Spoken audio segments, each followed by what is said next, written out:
Hello good evening friends, welcome back to Abhinay infotech.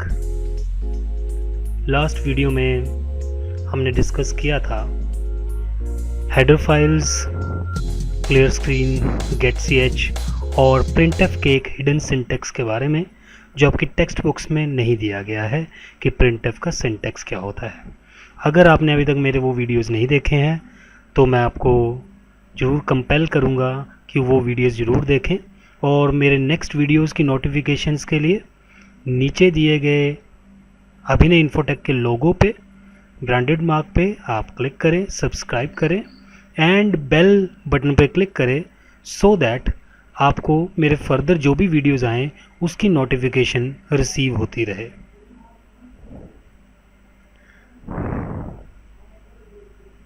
Right, चलिए तो आज हमारा नेक्स्ट जो टॉपिक है वो कंसर्न्ड है गेट सी एच के बारे में। लास्ट वीडियो में मैंने ये बताया था कि जब हम अपनी प्रोग्राम को रन करते हैं तो हमारा प्रोग्राम अगर हम without get C H run करते हैं और रन करने के लिए कंट्रोल F9 हम यूज़ करते हैं। सो अगर हम अपने प्रोग्राम को रन करते हैं तो यू कैन सी मैंने रन किया पर हमारी आउटपुट हमारे सामने नहीं आती थी। तो इसके लिए मैंने कहा था कि आप तो या तो यूज़र स्क्रीन यूज़ कर सकते हैं Alt F5, यानी कि आप डायरेक्ट यूज़र स्क्रीन चेक कर सकते हैं। Otherwise you have an option कि आप स्क्रीन को थोड़ी देर के लिए पॉज कर सकते हैं कि वो करेक्टर का डिमांड करे और मीनवाइल आप वहाँ पे अपनी आउटपुट देख लें।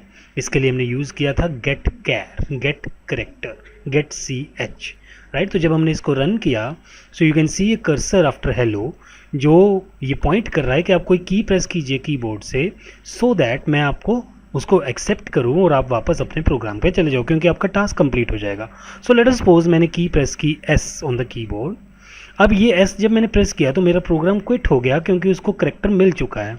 नो लेट अस से मुझे ये आउटपुट दोबारा फिर चेक करनी है तो मैं Alt F5 से यूज़र स्क्रीन पे जा ही सकता हूँ।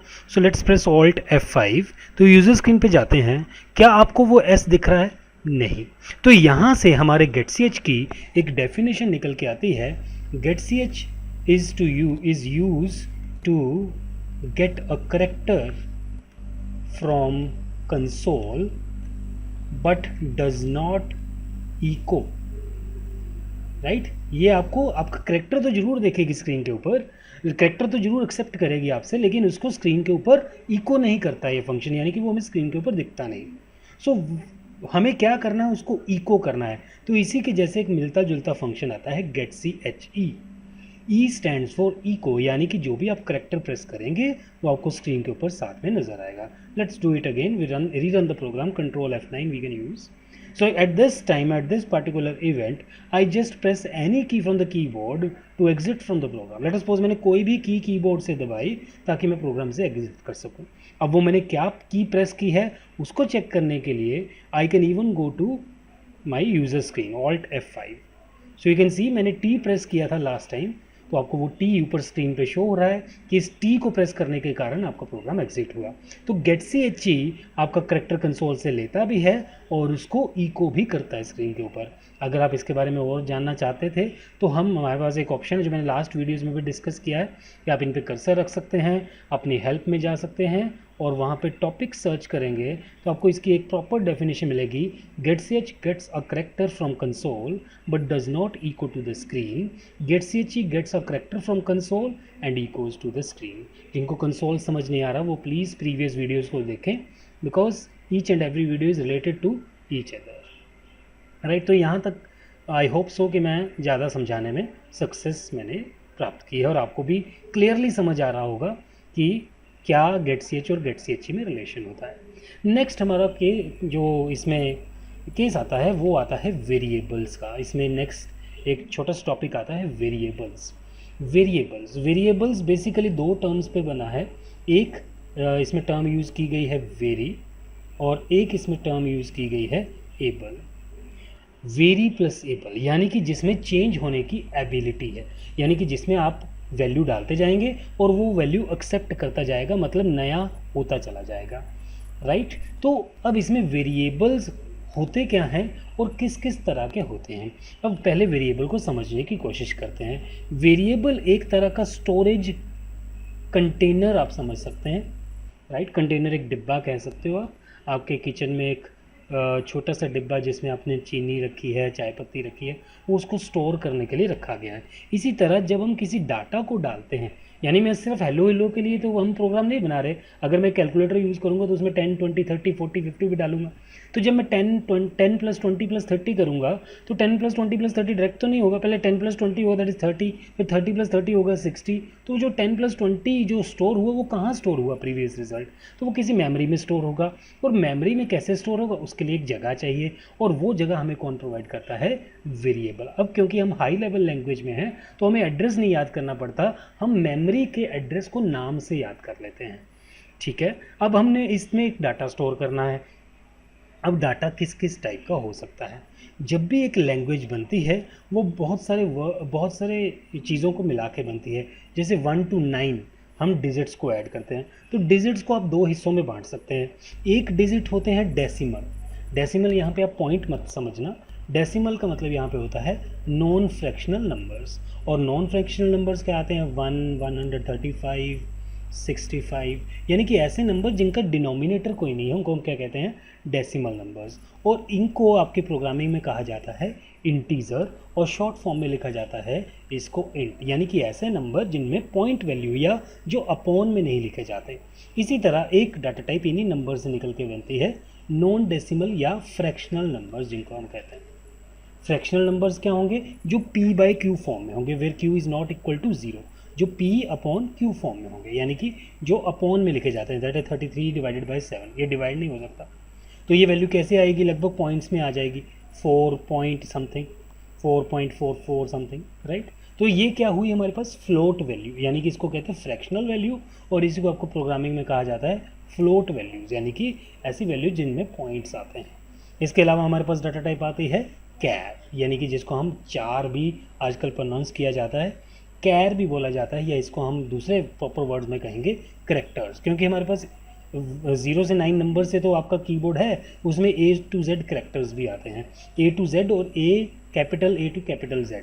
अब C is a case sensitive language. Case sensitive का मतलब क्या होता है कि अगर मैंने क्लियर स्क्रीन लिखा तो इसमें सारे वर्ड्स छोटे लिखे हैं, अगर मैं बड़ा CLR SCR लिखूंगा तो वो नहीं समझेगा, बिकॉज उसको ये समझाया गया कि छोटे लेटर्स में जो लिखा गया क्लियर स्क्रीन है वही क्लियर स्क्रीन वो वाला काम करता है। ये छोटे a और बड़े a में डिफरेंस समझता है। क्यों समझता है, कैसे समझता है, ये जब हम लॉजिक्स पे आएंगे तो और ज़्यादा आपको क्लियर करवाऊंगा। तो अभी A to Z जितने करेक्टर्स हैं इनको हम शॉर्ट फॉर्म में प्रोग्राम करते हैं कैर या चार, राइट। तो बेसिकली हमारे पास ये तीन तरह की डाटा टाइप्स रहती हैं सॉरी एक इंटीजर, एक फ्लोट और तीसरी कैरेक्टर डाटा टाइप। इनको हम कहते हैं प्रिमिटिव डाटा टाइप्स, राइट। तो जब हम कोई इन डाटा टाइप्स की ज़रूरत क्या है, अब मैंने ऊपर क्या कहा ये क्या है, स्टोरेज कंटेनर। तो ये क्या स्टोर करता होगा, डाटा, लेकिन डाटा किस तरह का। अब एक बॉक्स है, अगर मैंने उसके ऊपर उसके अंदर एक टिन है आपके पास, एक आप टिन जिसको कहते हैं, जिसमें तेल का कंटेनर जिसको आप कहते हैं, वो बनाया गया तेल के लिए, यानी कि लिक्विड थिंग्स के लिए। अब उसमें मैं चने की दाल भी रख सकता हूँ, रखूँगा, लेकिन अगर बाहर कंटेनर को मैंने एक लेबल किया हुआ है कि इसमें भाई तेल ही आएगा तो उसमें तेल ही डालना पड़ेगा ना, तो आप उसको वैलिड नहीं कह सकते हो। तो उसी तरह जब हमने किसी स्टोरेज कंटेनर के ऊपर लिख दिया कि भाई इसमें डाटा स्टोर होगा इंटीजर, तो उसमें मैं फ्लोट तो नहीं डाल सकता, उसमें मैं कैरेक्टर तो नहीं डाल सकता, लेकिन अगर मैं डाल दूंगा तो वो भी हम सिनेरियोज डिस्कस करेंगे। अब ये तीन डाटा टाइप्स हमारे पास रहती हैं, integer, float and char data type. अब what do you mean by integer. अगर मैंने लिखा इंट, तो इंट का मतलब क्या है, इंट का मतलब है कि मेमोरी में ये जो जगह लेगा ये 2 बाइट्स की जगह लेगा, किसमें, 32 बिट की। अगर आपकी विंडोज़ है, दो तरह की विंडो प्लेटफॉर्म होते हैं हमारे पास, एक 32 बिट का, एक 64 बिट का। अगर 32 बिट के विंडोज़ पे आप काम कर रहे हो तो वहाँ पे ये 2 बाइट्स ऑफ मेमोरी लेगा। बाइट जब भी लिखा जाएगा उसमें कैपिटल B आपने लिखना है। अगर छोटा b लिखा गया है, यानी कि अगर आपको 2B इस तरह लिखा हुआ तो इसका मतलब है 2 बाइट्स। अगर लिखा हुआ है 2 स्मॉल b तो इसका मतलब है 2 बिट्स। ओके, सो यहाँ पे 2 बाइट्स ये मेमोरी में लेता है जब 32 बिट का कंपाइलर होगा। चलो हम 2 बाइट्स अभी समझ के चलते हैं। तो एक बाइट के में कितने बिट्स होते हैं, 8 बिट्स। तो 2 बाइट्स में कितने बिट्स हुए, है ना, 2 बाइट्स में कितने बिट हो गए हमारे पास? 16 बिट्स, है ना, 16 बिट्स हो। तो अब बिट्स कौन कौन से 2 बिट्स होते हैं कंप्यूटर में? 0 और 1, 2 ही तरह के बिट्स होते हैं कंप्यूटर में। तो 2 तरह के बिट्स होते हैं, तो कितने पेयर बन सकते हैं? तो 2⁻16। ठीक है, तो कितनी वैल्यू आ सकती है मैक्सिमम इसमें? 32768। अगर मैं 0 से चलूँगा तो यानी कि मेरे इंटीजर में कितनी वैल्यू सेव हो सकती है? 32767। ये इसकी रेंज कही जाती है कि मैक्सिमम नंबर कितना स्टोर कर सकते हैं हम इंटीजर में? 32,000। इससे बड़ा स्टोर करना तो हमारे वी हैव अल्टरनेटिव्स। इसके बड़ा स्टोर करेंगे तो क्या होगा, वो भी एक सिनेरियो भी आपके सामने आएगा थोड़ी देर में। तो ये समझ रहे हो आप कि कैसे उसका साइज़ हमें कैलकुलेट करना पड़ता है, राइट। इसके अलावा हमारे पास फ्लोट रहता है। फ्लोट जो होता है आपके पास कितने बाइट्स का होता है? Float is of 4 bytes. अब फ्लोट में 2 हिस्से होते हैं, एक होता है विदाउट पॉइंट वाला हिस्सा, एक होता है पॉइंट वाला हिस्सा, पॉइंट के बाद और पॉइंट से पहले। जैसे 4.56, अब 4 पॉइंट से पहले और 56 पॉइंट के बाद है, तो एक को हम कहते हैं मेंटिसा और एक को हम कहते हैं एक्सपोनेंट। इसके डिटेल में मैं आऊँगा जब हम इन डाटा टाइप्स को प्रॉपर यूज़ करेंगे। कैर कितना लेता है? एक करेक्टर होता है तो ये जनरली 1 बाइट कंज्यूम करता है, सॉरी बी इज कैपिटल। ठीक है, तो कैर कितने लेगा? 1 बाइट। तो 1 बाइट का मतलब कितना हो गया? 8 बिट्स। ठीक है, 8 बिट का क्या हो गया? 2⁸ तो कितना हो गया? 256। तो कितने करेक्टर स्टोर कर सकता है? 0 से लेके 255, 255 करेक्टर में प्रिंटेड होते हैं। इसीलिए आगे इसका एक और मैं कनेक्शन आपके साथ शेयर करूँगा। तो यहाँ तक मुझे लगता है आपको क्लियर है कि इंटीजर, फ्लोट और करेक्टर डाटा टाइप्स क्या होती हैं, इनका साइज़ कितना होता है। अब इसके आगे आते हैं प्रिंटफ के सिंटैक्स पे। पिछले वीडियो में मैंने आपके साथ शेयर किया था एक ऐसा सिंटैक्स जो आपके टेक्स्ट बुक्स में नहीं होता है प्रिंटफ का। प्रिंटफ का जो सिंटैक्स है वो हमने लास्ट वीडियो में भी डिस्कस किया है। नहीं आपको पता होगा तो लास्ट वीडियो में ज़रूर देखें कि कहाँ से हमने ये सिंटैक्स उठाया। तो प्रिंटफ हम लिखते हैं, उसके बाद हम यहाँ पे कॉन्स्ट करेक्टर्स लिखते थे, इसकी डाटा जो उसका फॉर्मेट बताया गया है। तो यहाँ पे हम क्या लिखते हैं? फॉर्मेट, और उसके बाद यहाँ पे कॉमा करके हम यहाँ पे ट्रिपल डॉट यानी कि इलिप्सिस डाल। This is the proper syntax of printf. अब इसमें बाकी चीज़ें तो बहुत दूर हैं, इसमें एक चीज़ तो समझाई गई है कि प्रिंटफ जो है वो वापस क्या करता है? इंटीजर वापस करता है। अब इंटीजर होते क्या हैं? इंटीजर कोई नंबर होता है जिसमें पॉइंट नहीं होता, 1 2 3 4 ये सारे नंबर्स होते हैं। तो यानी कि ये प्रिंटफ कंपाइलर को कुछ वापस भेजता है। ये अपनी तरफ रिटर्न का मतलब क्या होता है? कुछ हम जब रिजल्ट वापस लेते हैं फंक्शन से, मैंने फंक्शन को काम करवाया प्रिंटफ हेलो, तो प्रिंटफ हेलो ने तो अपना काम किया हेलो प्रिंट करने का, लेकिन ये प्रिंटफ इंटीजर भी वापस कर रहा है। किसको कर रहा होगा इंटीजर वापस? जिस फंक्शन ने इसको कॉल किया, जिसने इसको कॉल किया। मेन को कॉल करता है कंपाइलर, मेन फंक्शन में आता है। तो मेन के अंदर किसको कॉल हुआ? प्रिंटफ को। तो प्रिंटफ को कॉल कहाँ से हुई? मेन से हुई। मेन को किससे हुई? कंपाइलर से। तो अल्टीमेटली प्रिंटफ किसको वापस दे रहा है? इंटीजर, कंपाइलर को। तो प्रिंटफ अब इंटीजर दे क्या रहा है वापस? क्या वैल्यू वो ऐसी कंपाइलर को भेज रहा है जो हमें दिख नहीं रही है। ठीक है, अब हमें सबसे पहले समझना है इंटीजर। ठीक है, तो इसके लिए डाटा टाइप्स का मैं एक और हिस्सा आपको समझाना चाहता हूँ जो हम थोड़ा फिगर से समझते हैं ताकि आपको और थोड़ा क्लियर हो। चलिए मैं MS पेंट की हेल्प लेता हूँ थोड़ा इस काम को करने के लिए, सो दैट आपको ये क्लियर हो कि जो मैं कहना चाहता हूँ। ठीक, अब हमारे पास मैं बात कर रहा हूँ एक इंटीजर की, right. So basically let us suppose इसके ऊपर हमने एक लेबल लगा दिया है कि ये भाई एक इंटीजर है। ठीक है, मैंने इसके ऊपर जैसे आपने चाय वाले पतीले के ऊपर लिख दिया चाय है, ठीक है, और चाय वाले डब्बे के ऊपर लिख दिया चाय है, पतीला ने डब्बे के ऊपर, सॉरी बॉक्स के ऊपर आपने लिख दिया कि भाई साहब ये इंटीजर है, इसमें क्या डालो? इंटीजर ही डालो। ठीक है, अब हम इसमें डाले देंगे तो भाई इंटीजर ही। अब लेट अस सपोज मैंने यहाँ से एक वैल्यू उठाई और इसमें डाली, मैंने यहाँ से एक वैल्यू उठाई और इसमें डाली, यहाँ से भी वैल्यू उठाई। अब 3 तरह के यूज़र इसमें वैल्यू डाल रहे हैं। एक यूज़र कहता है ठीक मैं इसमें 123 डालता हूँ, क्या अलाउ है? यस अलाउ है, बिकॉज ये इंटीजर है। एक कहता है ठीक है मैं 123.48 डालता हूँ, क्या अलाउ है? नहीं, बिकॉज इसमें तो इंटीजर जाना चाहिए। और एक कहता है मैं इसमें ए डाल देता हूँ, करेक्टर। ठीक है, क्या अलाउ है? नहीं, बिकॉज इसमें तो इंटीजर मांगा है। तो इस केस में जो प्रीवियस फर्स्ट केस है इस केस में तो कोई इशू नहीं है, ठीक है। लेकिन जो दो ये केस हैं, इन दोनों केसेस में प्रॉब्लम है, बिकॉज एक फ्लोट है और एक करेक्टर है, और जब हम इसको डालेंगे इंटीजर वाले डब्बे में तो उसका होगा क्या, राइट। तो इंटीजर उसका करेगा क्या ये बॉक्स, राइट। तो यहाँ पे आपको पता होगा कि जब हम चाय छानते हैं तो ऊपर एक फ़िल्टर लगाया जाता है, जो ये क्या काम करता है कि जो अनवांटेड कंपोनेंट्स हैं वो ये जाली जो होती है वो वहीं रोक देती है, ठीक है। तो आपने सी में एक थंब रूल होता है जिसको आपने हमेशा याद रखना है। थंब रूल क्या है सी का? Always smallest data type automatically converted into bigger data type, ठीक है। ये हमेशा एक थंब रूल आप याद रखिएगा, हमेशा छोटी डाटा टाइप बड़ी डाटा टाइप में ऑटोमेटिकली बदल जाती है। अब बोलोगे what is about your bigger data type, तो बिगर डाटा टाइप कभी भी स्मॉलर में नहीं बदलती है, राइट। अब इसका समझाना चाहता हूँ आपको। इंटीजर कितने बाइट्स का हमने कहा, इंटीजर कितने बाइट्स लेते हैं मेमोरी में, भूल गए होगे, मैं बता देता हूँ 2 बाइट्स, ठीक है। फ्लोट कितने बाइट्स लेते हैं मेमोरी में, 4 बाइट्स। कैरेक्टर कितने बाइट्स लेते हैं मेमोरी में, 1 बाइट। जब हम फ्लोट को मतलब 4 बाइट्स को 2 बाइट्स में डाल रहे तो बिगर टू क्या आ रहे हैं, स्मॉलर, तो यहाँ पे क्या डाटा टाइप बदलेगी, नहीं, बिकॉज थंब रूल ये नहीं कहता। तो क्या होगा, 123 तो उठ जाएगा, लेकिन 48 क्या हो जाएगा, ख़त्म हो जाएगा। तो आपके पास बॉक्स में सिर्फ कितनी वैल्यू पहुंचेगी, 123, राइट। दूसरे केस में करैक्टर डाला गया, करैक्टर की कितनी मेमोरी है, 1 बाइट। अब ये छोटा है इस 2 बाइट से, दिस इज स्मॉलर, तो ये क्या होगा according to thumb rule, it will get converted, तो ये क्या हो जाएगा, कन्वर्टेड।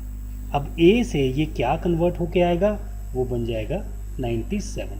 कैसे बना, नेक्स्ट वीडियोज़ में आपको ज़रूर बताऊंगा कैसे ये वैल्यू 97 बनती है, ठीक है। तो क्या होता है बेसिकली, यहाँ पे क्या लगा दिया जाता है, फ़िल्टर।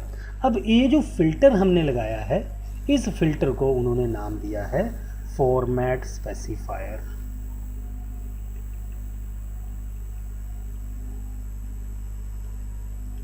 यानी कि जो हमारी वैल्यू है वो ये फॉर्मेट स्पेसिफायर फिल्टर करके लाता है।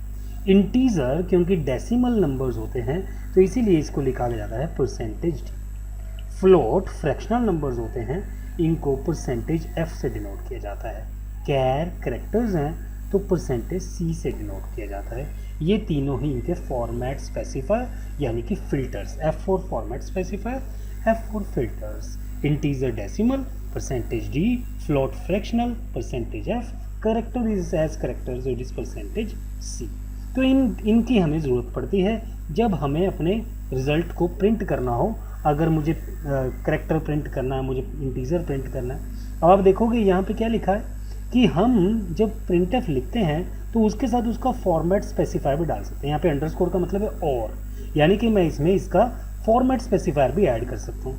यानी कि मैं यहाँ पे हेलो की जगह एक अकेला फॉर्मेट स्पेसिफायर, या तो मैं कांस्टेंट करेक्टर डाल दूँ या फॉर्मेट स्पेसिफायर डाल दूँ, या मैं दोनों ही लिख दूँ, करेक्टर्स भी और फॉर्मेट स्पेसिफायर भी। मैंने सिर्फ लिख दिया फॉर्मेट स्पेसिफायर और इसी प्रिंटफ के अंदर मैंने कॉमा लगा के यहाँ पे फिर प्रिंटफ लिख दिया, प्रिंटफ हेलो। अब आगे बोलेंगे भाई साहब ये तो एक एरर है, राइट। प्रिंटफ के अंदर प्रिंटफ कैसे हो सकता है? अब इसको समझने की ज़रूरत है। सी किस तरफ से चलती है? अब आधे बोलेंगे सी इस तरफ से एग्जीक्यूट होती है, लेफ्ट टू राइट, नहीं, सी हमेशा राइट से लेफ्ट की तरफ एग्जीक्यूशन करती है। तो सबसे पहले सी चलेगी इस तरफ से, तो उसको पहले कौन सा फंक्शन मिला? Printf hello. क्या काम था इसका? स्क्रीन के ऊपर क्या प्रिंट करना है? हेलो। तो स्क्रीन पे क्या प्रिंट करेगा? ये हेलो। फिर जब ये वापस आया, जब ये इतना सा फंक्शन रन हुआ तो ये क्या वापस करता है? देखो, इंटीजर, इंटीजर वापस करता है।